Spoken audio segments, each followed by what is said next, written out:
You can't say that maybe the days of Genesis are really thousands of years long or millions of years long, especially because when you look at the order of events in Genesis, they make no sense if they're all long periods of time. How do you get plants on day 3 millions of years before you get the sun on day 4? That doesn't work. No, it doesn't work that way. How can you get all the flying and swimming animals on day 5 before land animals on day 6? Because evolution says that all those flying and swimming animals evolved from land animals. The bats, the pterosaurs, the whales, birds. They believe that those came from land animals. So the order of events is all wrong. So if you're trying to use that First Peter thing to say that, oh, Genesis is really teaching millions of years, it doesn't work.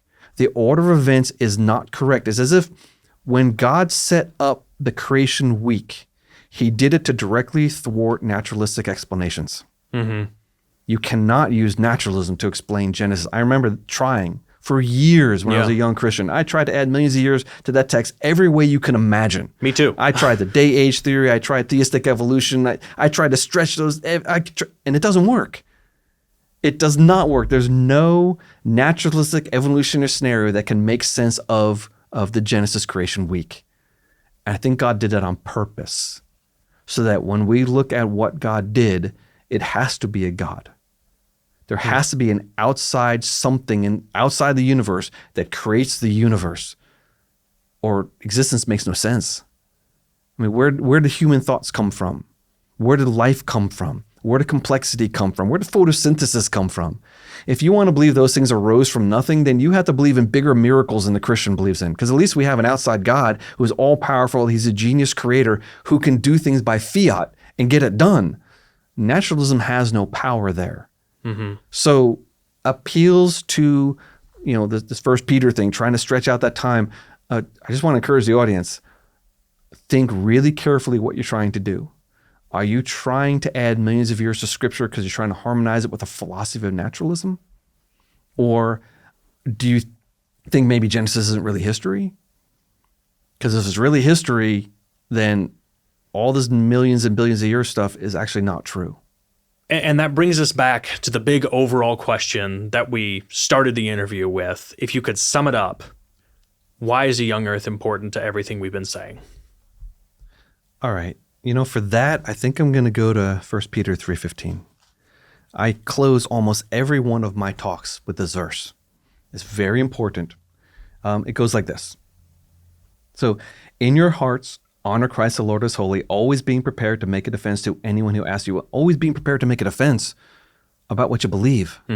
But if you have an inconsistent way of thinking, you're not going to be able to defend what you believe. Genesis is wrapped up. It infuses. It's throughout the entire structure of the entire Bible. We just looked at all these verses we did, and we skipped over a lot of them. We did. This was a relatively small selection. And look how long it took us just to go through those.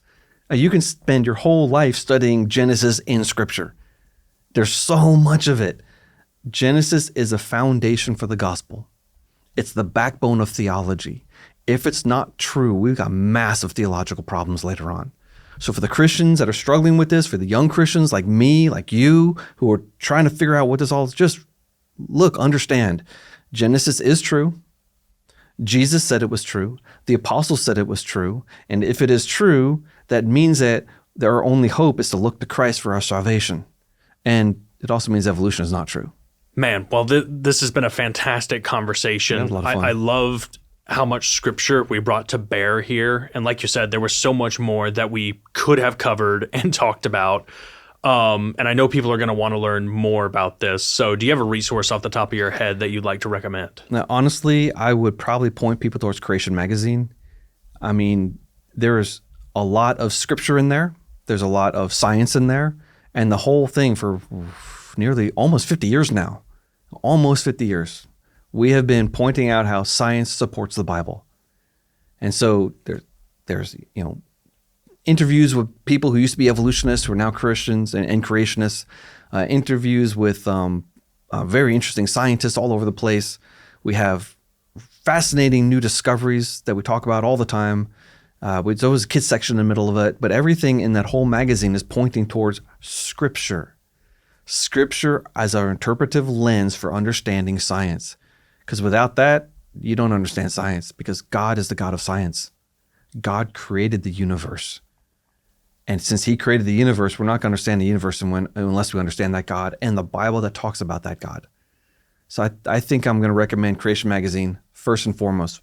Specifically, though, because when I was a young man, 18 or 19 years old, someone drugged me down to a church in Atlanta, and I was barely a Christian, and I certainly did not believe in this creation stuff. And there was a guy at the podium who was saying that the earth is not millions of years old and evolution isn't true, and he's pointing me towards the Bible. I thought that man was crazy. I literally thought, this is nuts. Now I am that man. God worked me through all these questions that I had, tons of questions. But I walked out of that meeting with a copy of Creation Magazine and had no idea that that was going to transform my life. Because so finally, as someone who wanted to be a Christian but really didn't know how that fit, and someone who definitely wanted to be a scientist, I found a way to put those two things together without conflict, without compromise. And it changed my life. If you'd like to get Creation Magazine, it's easy. There's a link in the description. Or just go to creation.com. Right on the top, there's a button for magazines. Click on that and it'll open up. It'll explain Creation Magazine, how to get it, and even how to give a gift subscription. Dig in. There's some fun stuff waiting for you to explore. Right. Well, this has been awesome, Rob. I've really loved this interview, getting to talk with you, just diving into the Word, talking about the great sweep of the gospel and how it starts in Genesis. So thank you so much. You're welcome. I hope this is going to encourage and help somebody out there.